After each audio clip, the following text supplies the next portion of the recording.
Hey, this is Mark Schwartz from MTC Media here, live from Foggy Bottom after the amazing game between George Washington and George Mason. GW walks away with a 77-76 victory. It's a lot of to unpack. George Mason was coming off of a 16-day layoff due to COVID. This is not unusual anymore. They started off slow, to be honest with you. Uh, Both teams were shorthanded. The Patriots were without Josh Oduro, and GW was missing Ricky Lindo Jr., Noel Brown, and Brendan Adams. All were out for injuries. It was made it a point to say that this was not COVID related. In the first half, GW went on a 9-0 run, jumped out to a pretty quick 20-12 lead. Mason didn't look like it had any fluidity on either end of the floor at that point. The lead would get as high as 11 points, but 2 minutes and 41 minutes scoring drought for GW gets the Patriots within one. George Mason would eventually tie the game at 31 points with 2:23 left in the first half. And GW would eventually lead the half at 35-31. That first half was a half for James Bishop. He even went on a personal 8-0 run at one point in the half. He finished the half with 14 points. Deshaun Schwartz had 12 points in the first half, and George Mason really struggled in the first 20 minutes with ball security. They had 7 turnovers that led to 10 GW points. The second half started out completely different. George Mason very quickly tied it at 42. This was an Xavier Johnson half. He started getting downhill. He was very aggressive. He was setting up teammates. The ball was going all over the place. Mason would go on a 10-0 run to go up 47-42 with 14-13 left in the half. But it was like these 3-pointers that I think that people have forgotten. Joe Bemiso and Freeman hit three 3-pointers combined. Bemiso had 2 and Freeman had 1. And it kept it a one-possession game. And that was before Joe B, and I'm sure it's going to end up on SportsCenter, Joe B with a rim-rocking, posterizing dunk over Malik Henry that tied the game, but Mason responded.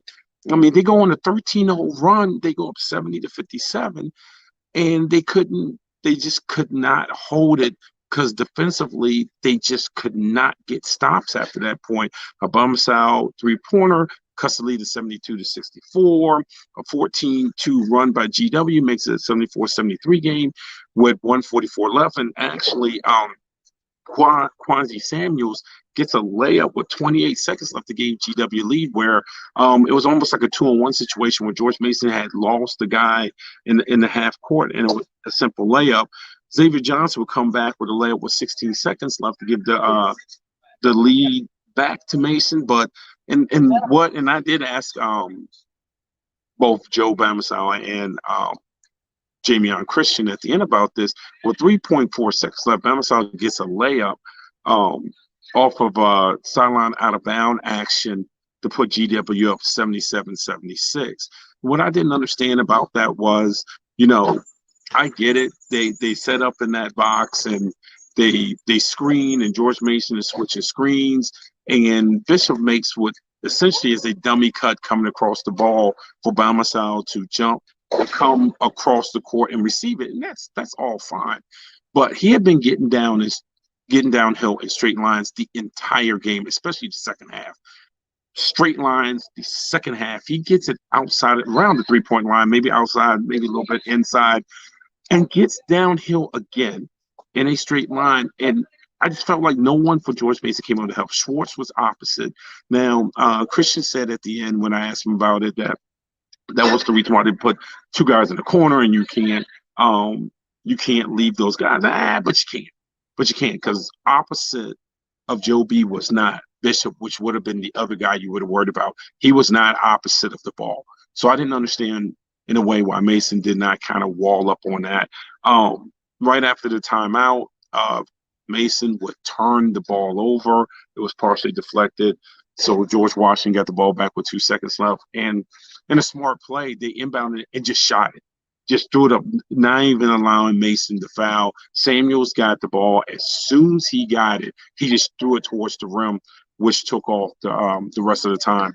So very tough loss for George Mason. Probably one that you go home and you kind of stew about for a few minutes because it's a loss where you had a 13-point lead with about 6:46 left, and you give the entire lead back because you couldn't get a stop. And those, as a coach and as a player, I'm sure everyone's second guessing that one play here, that one play there. George Mason in that stretch probably they get 2 stops. They probably win the game today, but they couldn't get any stops. And that's a credit to George Washington, who never wavered. They just kept coming. And when they started getting some momentum, and this is the thing that sometimes younger teams, especially in this era, forget, when they started getting momentum, GW just kept going downhill. I think in today's basketball, a lot of times when people get momentum, they want to hit that 3. They want to hit the signature 3 and do this and do that. And GW, when they got rolling, they just kept getting downhill and try to get to the front of the basket. So, again, George Washington with a 77-76 win here at Foggy Bottom. This is Marcus Washington from MTC Media.